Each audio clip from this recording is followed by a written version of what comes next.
Hello students, আজকের ক্লাসে তোমাদের রায়মার্টিন প্রশ্নবিচিত্রার ইংরেজির 7 নম্বর যে স্কুলটা রয়েছে নিমপিট রামকৃষ্ণা বিদ্যাভবন এইচএস, এই স্কুলের সব প্রশ্নের উত্তরগুলো নিয়ে আলোচনা করব। সো তোমরা প্রথম থেকে শেষ পর্যন্ত ক্লাসটি দেখতে থাকো। আর তোমরা যদি এর প্রত্যেকটা স্কুলের অ্যান্সার পিডিএফগুলো নিতে চাও তাহলে তোমরা স্ক্রিনে দেওয়া হোয়াটসঅ্যাপ নাম্বারে আমাকে মেসেজ করতে পারো। ওকে, তাহলে চলো শুরু করি। প্রথমে দেখো সিনে কি বলেছে, read the text given below and answer the following questions. পাঠ্যটি ভালো করে পড়ো এবং নিচে দেওয়া প্রশ্নগুলির উত্তর করো। তাহলে দেখো এই সিনটা তোমাদের মগলি এবং দ্য উপস থেকে দেওয়া হয়েছে। ফাদার উফ woke up from his day's rest. বাবা নেকড়ে তার দিনের শেষের বিশ্রামের থেকে উঠল। হি স্ক্র্যাচড হিমসেলফ, সে নিজেকে চুলকালো। ইয়ন্ট ইয়ন্ট মনে হচ্ছে হাই তুলল। অ্যান্ড স্প্রিড আউট হিজ পাউস, এবং তার থাবাগুলিকে ছড়িয়ে দিল। ওয়ান আফটার দ্য আদার, মানে একটার পর একটা, একটার উপর আরেকটা। টু গেট রিড, বিশ্রাম পেতে অর্থাৎ মুক্তি পেতে। Of the sleepy feeling in their tips, মানে থাবার ডোগাতে যে ঘুম ঘুম অনুভূতিটা ছিল সেটার থেকে মুক্তি পেতে সে বাবা নেকড়ে কী করলো, নিজেকে চুলকালো, হাই তুললো এবং থাবাগুলিকে একটার পর একটা ছড়িয়ে দিল। তারপর দেখো কি বলেছে, মাদার উফ লে, মা নেকড়ে শুয়েছিল। With her big grey nose dropped, তার বড় ধূসর রঙের নাকটিকে রেখে কোথায়, across her four tumbling squealing cubs, তার চারটে টাম্বলিং মানে হচ্ছে চিৎকার, গোড়াগড়ি খাওয়া। টাম্বলিং মানে হচ্ছে গোড়াগড়ি খাওয়া, আর স্কুইলিং মানে হচ্ছে চিৎকার করা। গোড়াগড়ি খাওয়া এবং চিৎকার করা শাবকদের মাঝে। The moon shone into the mouth of the cave where they all lived, চাঁদ আলো দিয়েছিল কোথায়, মাউথ অফ দ্য কেভ মানে গুহার মুখে, হোয়ার দে অল লিভড যেখানে তারা সকলেই বাস করত। উগ্র সেড ফাদার উফ, বাবা নেকড়ে কী করলো, উগ্র এরকমভাবে শব্দ করে তাদেরকে তাদেরকে জিজ্ঞাসা করলো, তাদেরকে বলল, it is time to hunt again, এটা হলো শিকার করার, মানে আবার শিকার করার সময়। He was going to spring down hill, সে পাহাড় থেকে নেমে গেল। হোয়েন, যখন a little shadow with a bushy tail across the threshold and whined, সেখানে কি হলো, তাদের যে চৌকাঠ অর্থাৎ দোরগোড়া, গুহার যে দোরগোড়া, সেখানে কি দেখতে পেল, একটা ছায়া দেখতে পেল। বুজি টেল মানে হচ্ছে লোমস একটা ল্যাঞ্চ, সেটা পার হয়ে যাচ্ছে, সেরকম একটা ছায়া দেখতে পেল। তাহলে বোঝা গেল এটা ছিল তোমাদের সিন। এরপর দেখো প্রশ্নগুলো কি বলেছে, complete the following sentences with information from the above text, পাঠ্য থেকে তথ্য নিয়ে বাক্যগুলি পূর্ণ করো। তাহলে এক একটা দেখো, walking up from his rest father উফ, বাবা নেকড়ে তার দিনের শেষের বিশ্রাম থেকে উঠে তারপর কি হলো, এটা হবে দেখো, স্ক্র্যাচড হিমসেলফ নিজেকে চুলকলো। ইয়ন্স মানে হাই তুললো। অ্যান্ড স্প্রিড আউট হিজ পাউস, এবং তার থাবাগুলিকে ছড়িয়ে দিল। ওয়ান আফটার দ্য আদার, একটার উপর আরেকটা। টু গেট রিড মুক্তি পেতে। Of the sleepy feeling in their tips, মানে থাবার ডোগাতে যে ঘুম ঘুম ভাব ছিল সেটাকে, সেটার থেকে মুক্তি পেতে বাবা নেকড়ে নিজেকে চুলকালো, হাই তুললো এবং থাবাগুলিকে একটার পর আরেকটা ছড়িয়ে দিল। ওকে, দুয়েটা দেখো, dropping across her four tumbling স্কুয়েলিং cups, চারটে গোড়াগড়ি খাওয়া এবং চিৎকাররত শাবকদের মাঝে। তারপর কি হবে,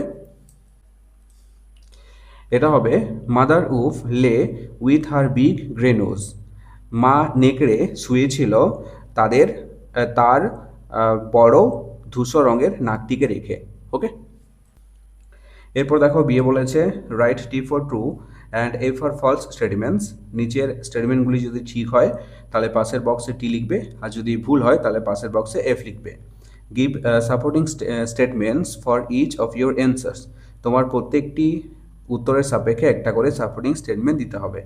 তাহলে একটা দেখো, the moon raised behind the cave, চাঁদ উঠেছিল বা চাঁদের আলো দিয়েছিল গুহার পিছন দিকে। এটা কি ঠিক? এটা ঠিক নয়, কারণ আমরা পড়ার সময় দেখেছিলাম যে গুহার যে মুখ সেখানে আলো দিয়েছিল চাঁদ, তাই না? তাহলে এটা হবে ফলস, অর্থাৎ এফ। তাহলে দেখো সাপোর্টিং স্টেটমেন্ট কি হবে? The moon shone into the mouth of the cave where they all lived. এরপর দুয়েটা দেখো, father wolf was going to spring down hill. বাবা নেকড়ে পাহাড় থেকে নেমে গিয়েছিল। এটাও সঠিক স্টেটমেন্ট। তাহলে পাশে কি হবে? টি। তাহলে সাপোর্টিং স্টেটমেন্ট দেখো,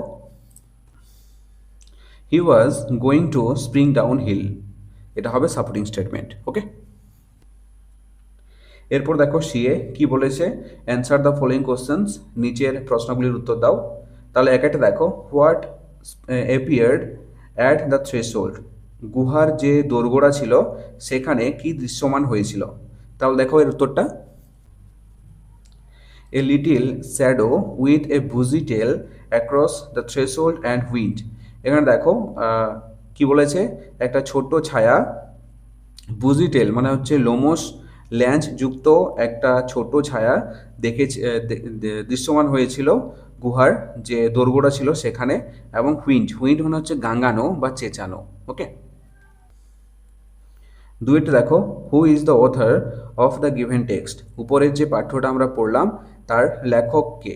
তাহলে দেখো, Rudyard Kipling is the author of the given text, পাঠ্যটির লেখক হলেন রুডিয়ার্ড কিপলিং। বোঝা গেল? এরপর দেখো দুইয়ের দাগেরটি কি বলেছে, read the following poem carefully and answer the questions given below, কবিতাটি ভালো করে পড়ো এবং নিচে দেওয়া প্রশ্নগুলির উত্তর করো। তাহলে দেখো এই কবিতাটি তোমাদের দ্য ভ্যাগাবন্থ থেকে দেওয়া হয়েছে। আমি কবিতাটা পড়াচ্ছি না, তোমরা একটু ভালো করে পড়ে নিও, আমি প্রশ্নগুলো করাচ্ছি। ওকে। দেখো, choose the correct answer from the given alternatives, বিকল্পগুলির মধ্য থেকে সঠিক উত্তরটি নির্বাচন করো। তাহলে একটা দেখো, the vagabond wishes to have his bed, ভবঘুরে তার বিছানাটিকে কিসের উপর রাখার উইশ অর্থাৎ ইচ্ছা প্রকাশ করেছিল? এটা হবে ইন দ্য বুশ অর্থাৎ ঝোপের মধ্যে। তাহলে অপশান বি হবে সঠিক উত্তর। তারপর দুইটা দেখো, the vagabond prays for a life, ভবঘুরে কিসের মানে কীরকম জীবনের জন্য প্রার্থনা করেছিল? এটা হবে in close contact with nature, মানে প্রকৃতির একদম সামনে থেকে জীবন অতিবাহিত করার একটা প্রার্থনা করেছিল। ওকে। তাহলে অপশান এ হবে সঠিক উত্তর। তারপর তিনি দেখো, দ্য ভাগাবন্থ ডাজ নট সিক, ভবঘুরে কি চাইতো না? এটা হবে ওয়েলথ মানে হচ্ছে সম্পদ চাইতো না। ওকে। তারপর বিয়ে দেখো, complete the following sentences with information from the above poem, কবিতা থেকে তথ্য নিয়ে বাক্যগুলি পূর্ণ করো। তাহলে একটা দেখো, দ্য ভাগাবন্থ আস্কড ফর, ভবঘুরে জিজ্ঞাসা করেছিল কিসের? The heaven above him and the road below, মানে হচ্ছে তার উপরে থাকবে হ্যাভেন অর্থাৎ আনন্দময় আকাশ এবং নিচে থাকবে রাস্তা। তারপর দুইয়ে দেখো, the vagabond wants to deep breath, এটা হবে ইন দ্য রিভার ওয়াটার। বোঝা গেল?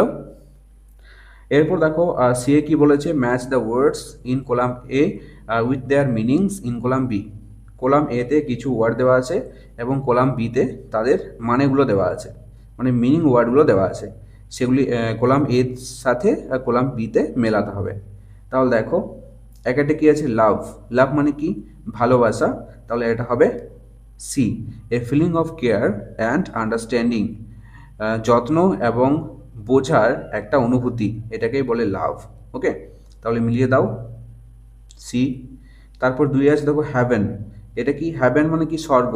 তাহলে এটা হবে D, a place where a soul find space peace and his God, একটা জায়গা যেখানে আত্মা খুঁজে পাবে শান্তি এবং ভগবানকে, মানে তার ভগবানকে। তারপর তিনে দেখো, নে, নাই, নাই এটা হবে এটা, দ্যাট হুইচ ইজ নিয়ার, মানে নেই, নাই মানে হচ্ছে সামনে। ওকে, মানে নিকটবর্তী। তাহলে এটা হবে দ্যাট হুইচ ইজ নিয়ার, যেটা সামনে রয়েছে। তারপরে আছে দেখো, ল্যাভ, ল্যাভ মানে হচ্ছে জলাশয়। তাহলে এটা হবে এ স্ট্রিম অর এ রিভালেট, রিভালেট মানে হচ্ছে রিভলেট মানে হচ্ছে ছোট্ট নদী, ওকে। আর স্ট্রিম মানে হচ্ছে বাষ্প, তোমরা তো জানোই। বোঝা গেল? এরপর দেখো আনসিন। আনসিনে কি বলেছে? Read the passage and answer the questions that follow. অনুচ্ছেদটি ভালো করে পড়ো এবং নিচে দেওয়া প্রশ্নগুলির উত্তর করো। তাহলে দেখো, every student has to perform certain duties towards himself and his society. প্রত্যেক ছাত্রকে নিজের এবং সমাজের প্রতি কিছু কর্তব্য পালন করতে হয়। The most important thing for a student, একটি ছাত্রের মানে একজন ছাত্রের সবচেয়ে গুরুত্বপূর্ণ বিষয় হলো যে is to be a person of strong character, দৃঢ় চরিত্রের অধিকারী হওয়া, মানে একজন দৃঢ় চরিত্রের অধিকারী হওয়া। He ought to be careful, dutiful and respectful towards his friends. তার বন্ধুদের প্রতি সতর্ক, কর্তব্যপরায়ণ এবং শ্রদ্ধাশীল হওয়া উচিত। And sincere and attentive to his studies, এবং তার পড়াশোনার প্রতি আন্তরিক ও মনোযোগী হওয়া উচিত। He must feel the responsibility for building up a strong nation. একটি শক্তিশালী জাতি গঠনের দায়িত্ব তাকে অনুভব করতে হবে। He should support all that is good and reject all that is bad in society. সমাজে যা কিছু ভালো তাকে সমর্থন করা এবং যা কিছু খারাপ তাদেরকে কি করা? প্রত্যাখ্যান করা উচিত।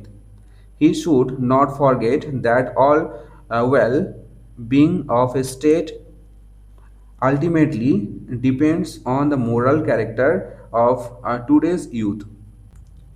তার ভুলে যাওয়া উচিত নয় যে একটি রাষ্ট্রের মঙ্গল বা ভালো কিছু করা শেষ পর্যন্ত আজকের যুবকদের নৈতিক চরিত্রের উপর নির্ভর করে। মানে একটা রাষ্ট্রের যে ভালো কিছু হচ্ছে বা মঙ্গল হচ্ছে, সেটা আমাদের এখনকার যে যুব সমাজ তার উপর নির্ভর করে।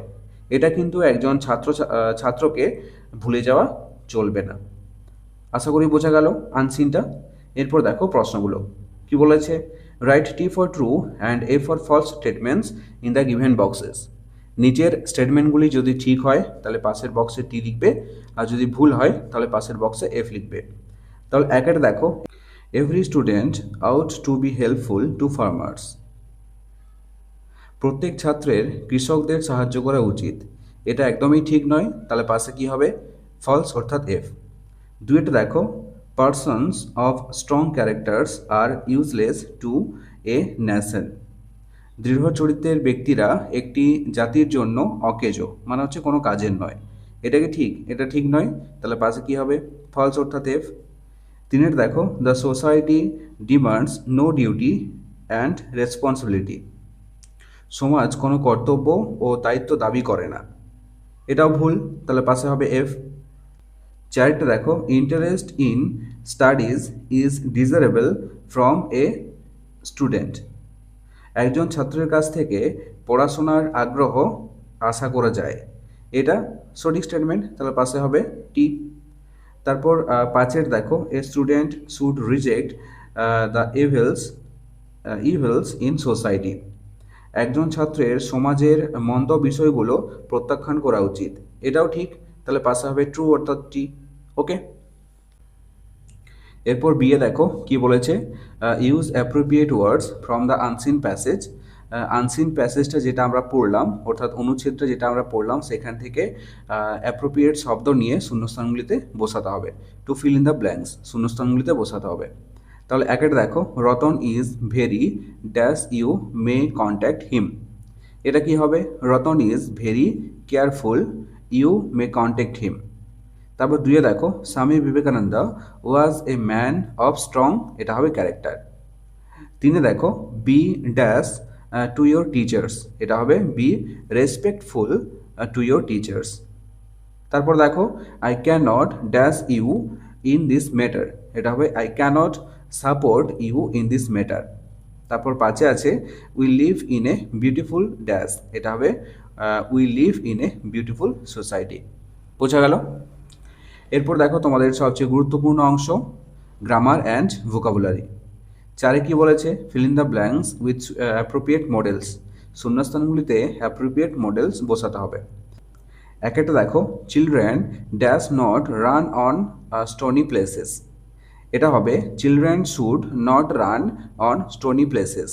এখানে দেখো শুড কেন হয়েছে, কোনো উপদেশ বা উচিত অর্থে কর্তব্য বা বাধ্যকতা বোঝাতে শুড ব্যবহৃত হয়, তার জন্য এখানে শুড বসিয়েছি।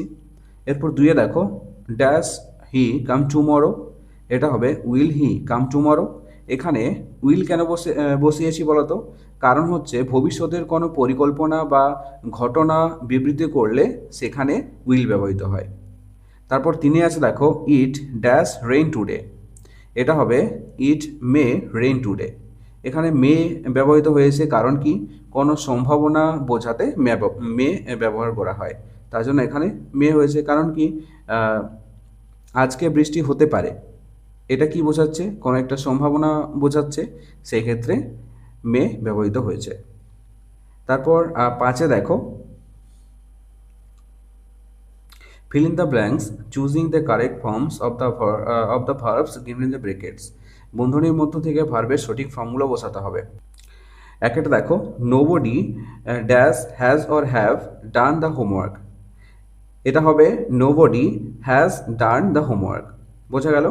এরপর দুই আছে দেখো, Rita and Mita dash present in school yesterday, এখানে দেখো পাস্টের কোনো ঘটনা বোঝাচ্ছে আর প্লুরাল নাম্বার, তাহলে এখানে পাস্টের প্লুরাল নাম্বার কি হবে, ওয়্যার হবে, তাহলে Rita and Mita were present in school yesterday.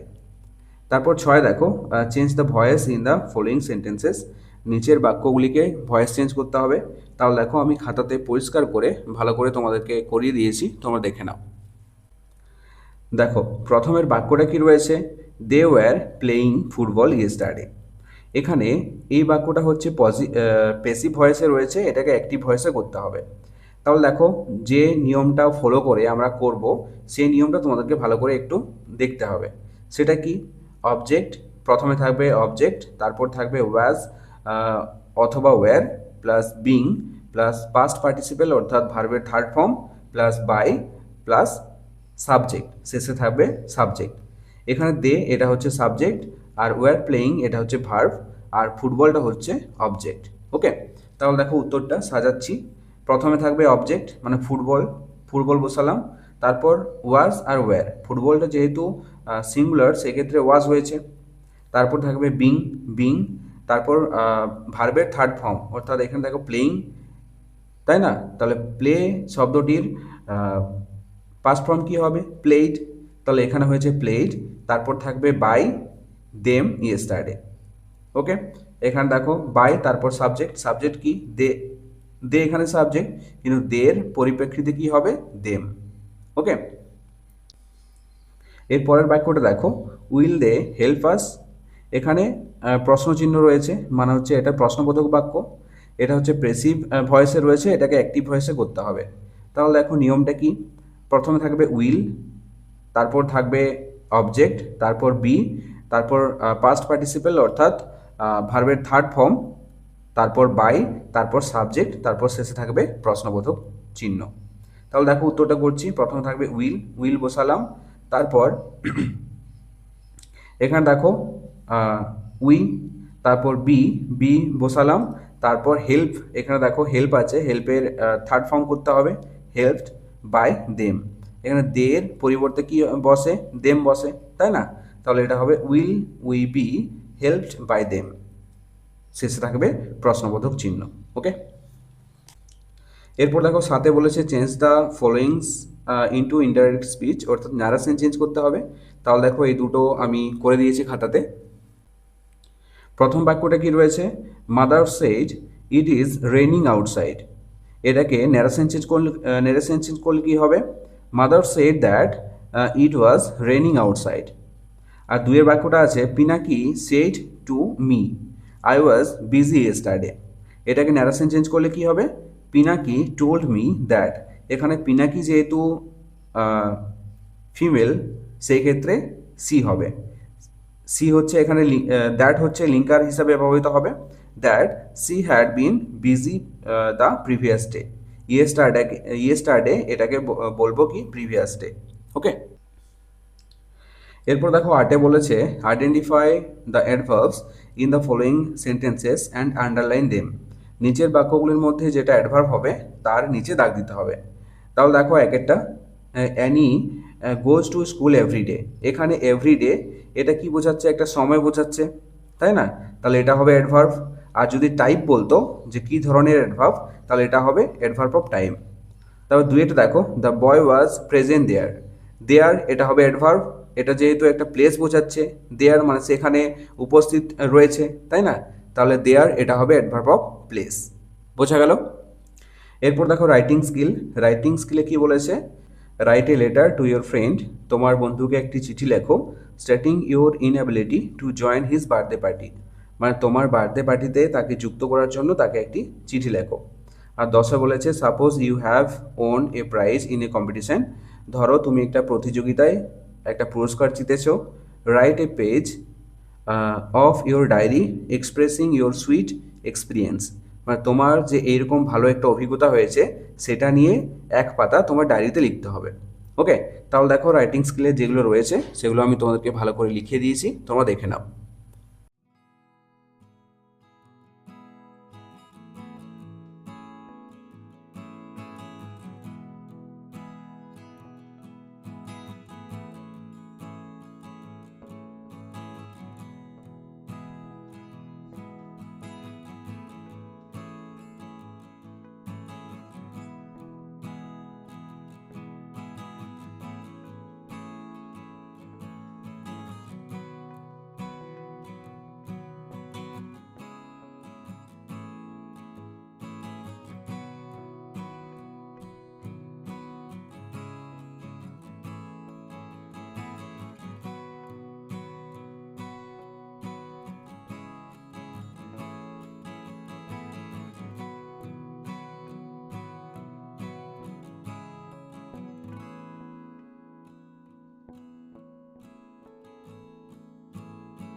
So এই ছিল আজকের ক্লাসটি কেমন লাগলো অবশ্যই কমেন্ট করে জানাও।